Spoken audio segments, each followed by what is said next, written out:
नमस्कार मित्रों, जीडी गुरु चैनल पर आप सभी का स्वागत है। आज पुरुषोत्तम मास की 27वें दिन की कथा मैं आपको सुनाने जा रहा हूँ, सो आप ध्यानपूर्वक श्रवण करें। श्री नारायण बोले, वाल्मीकि जी के इस प्रकार वचन सुनकर राजा दृष्टधनवा ने सपत्नीक भक्तिपूर्वक प्रणाम किया और आनंद के साथ मुनि की पूजा की। पूजा को अंगीकार करके मुनि ने आशीर्वचन दिया कि राजा तुम्हारा कल्याण होगा। मैं पाप नाशनी सरयू की ओर प्रस्थान करता हूँ। मुनि श्रेष्ठ वाल्मीकि इतना कहकर चल दिए। राजा वाल्मीकि जी को सीमा तक पहुंचाकर घर लौटने पर पत्नी से बोले, हे सुंदरी, यह संसार असार है। गंधर्व नगर के समान राग द्वेष आदि क्षय शत्रुओं का इसमें निवास है। इसमें मनुष्य क्या सुख पाता है?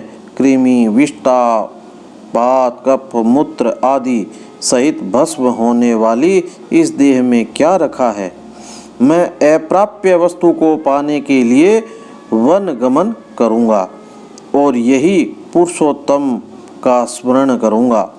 पति के ऐसे वचन सुनकर पतिव्रता साध्वी गुण सुंदरी विनय पूर्वक हाथ जोड़कर बोली, हे भूपति, आपके साथ मैं भी चलूँगी। पतिव्रता स्त्री का देवता तो पति ही होता है। प्रिया के ऐसे वचन सुनकर राजा अपने पुत्र को राज्याधिकारी बनाकर अपनी पत्नी सहित वन को चले गए। वे दोनों हिमालय के समीप गंगा तट पर जा पहुँचे। पुरुषोत्तम प्रारंभ होने तक वे तीनों काल स्नान आदि करते रहे। हे नारद, पुरुषोत्तम भगवान का स्मरण करते हुए वे दोनों तप करने लगे।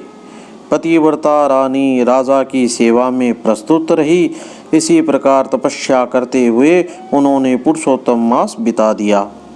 व्रत संपूर्ण होने पर छोटी बजती हुई घंटियों से सुशोभित एक विमान वहां आया। उसमें पुण्यशील सुशील हरि के गण विराजमान थे। राजा ज्ञानी को दोनों गणों ने नमस्कार किया और फिर दोनों को आदर सहित विमान में बिठा लिया।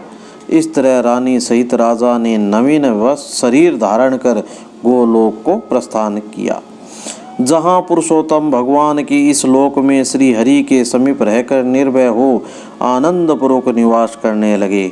श्री नारायण कहने लगे, हे नारद, मैं अपनी एक जीवा से पुरुषोत्तम की महिमा का बखान कैसे कर सकता हूँ? इस पृथ्वी पर इसके समान दूसरा कोई मास नहीं है।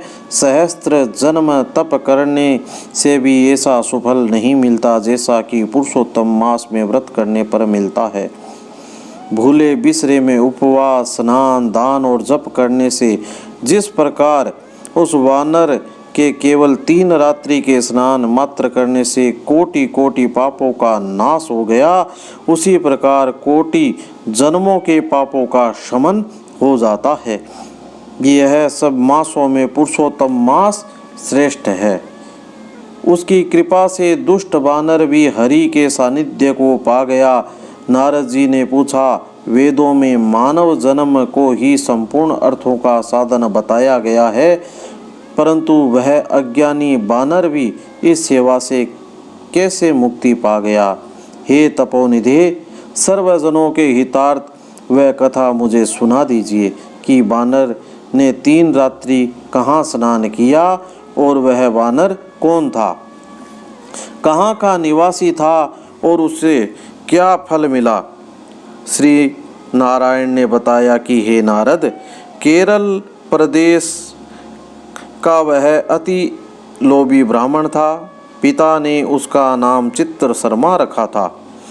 धन के लोभ में लिप्त रहने के कारण वह कभी भी अच्छा भोजन नहीं कर पाता था, न अच्छे वस्त्र पहन पाता था। उसकी मूढ़ता ने उसे कभी हवन भी नहीं करने दिया, न वह पितरों की तृप्ति कर सका। यश के निमित्त भी उसने कभी कुछ पुण्यादि नहीं किया। स्त्री पुत्रादि का पालन उसने नहीं किया। इस तरह वह केवल अन्याय अत्याचार करके केवल धन संचय में लगा रहा। माघ में उसने तिल मात्र तक दान नहीं किया। कार्तिक में दीपदान तथा ब्राह्मणों को भोजन कराना चाहिए, वह भी उसने नहीं किया।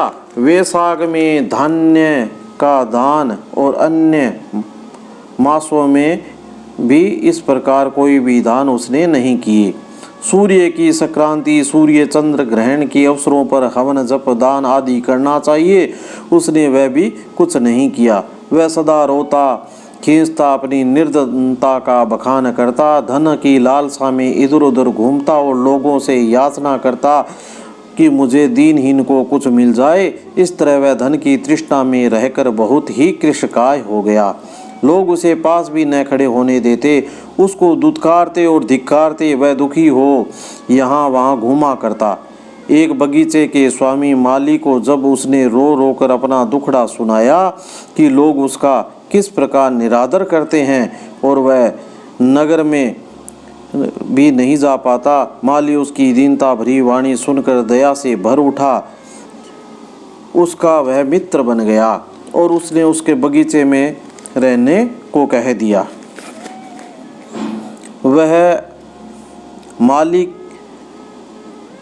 से ऐसे वचन सुनकर बगीचे में आनंद से रहने लगा। माली की वह हर आज्ञा को मानता था, उसके कार्यों में उसकी सहायता देता था। इससे कुछ दिनों में माली को उस पर दृढ़ विश्वास हो गया कि वह कर दे उसका अपना व्यक्ति है और उसे किसी भी प्रकार हानि नहीं पहुंचाएगा। फिर एक दिन माली ने बगीचे को करदे पर छोड़कर राज मंदिर में नौकरी कर ली। वहाँ अधिक कार्य होने के कारण माली को बगीचे की पूरी देखरेख छोड़ देनी पड़ी। माली के उस बगीचे में करदे पूर्ण रूप से स्वामी बन बैठा। वह बगीचे के फलों को नित्य पेट भर खाता, बचे हुए बेच देता और प्राप्त होने वाले धन को निर्भय हो अपने पास रख लेता। बगीचे का स्वामी जब भी उससे आकर बिक्री से प्राप्त होने वाले धन के विषय में पूछता तो वह सत्य बोलकर कहता, हे भैया, मैं तो नगर में भिक्षा मांगकर गुजारा करता हूँ। बगीचे से फलों की रखवाली करते करते मैं परेशान हो गया हूँ, लेकिन पक्षी सारे फलों को खा जाते हैं। करदे की बात पर विश्वास करके वरमाली लौट जाते। इस प्रकार फलों को खाते बेचते उस करदे ने 87 वर्ष बिता दिए। तब वह दुर्मति वृद्धपन में आकर अंत्यत जर्जर हो गया और अंत में एक दिन मृत्यु को प्राप्त हो गया। उसकी देह का संस्कार भी न हो सका। वेदज्ञों का कहना है कि बिना भोगे हुए पाप कभी क्षीण नहीं होते। यमदूतों ने आकर उस पर मुग्धरों का प्रहार किया। वह रुंदन कर अंत्यत कष्ट पाता हुआ यमलोक के मार्ग पर चलने लगा। मार्ग में चलते चलते वह अपने कुकर्मों के लिए रोता चिल्लाता, आहा मुझ मूड की मूढ़ता, तो देखो मैंने देव दुर्लभ भारत भूमि में जन्म पाकर भी क्या किया। धन के लोभ में सारा जीवन यूं ही वृथा गंवाया।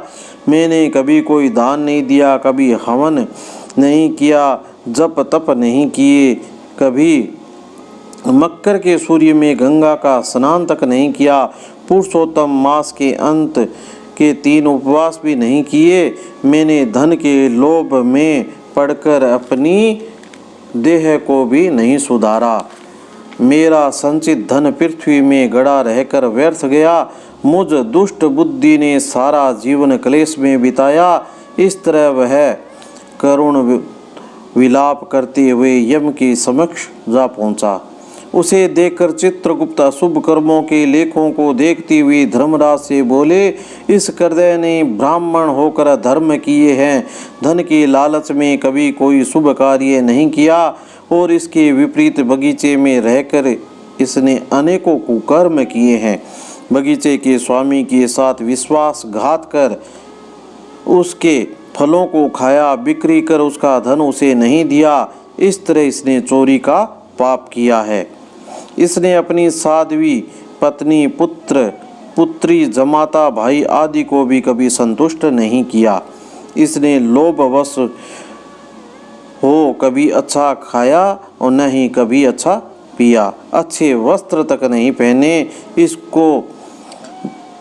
इसके दो पाप अति जघन्य हैं। श्री नारायण बोले, हे नारद, चित्रगुप्त के ऐसे वचन सुनकर धर्मराज अत्यंत क्रोधित हुए। उन्होंने कहा, पहले इसे सहस्त्र जन्म तक वानर योनि में रखो, तत्पश्चात इसे विश्वासघात करने का फल मिलेगा। बोलिए श्री विष्णु भगवान की जय।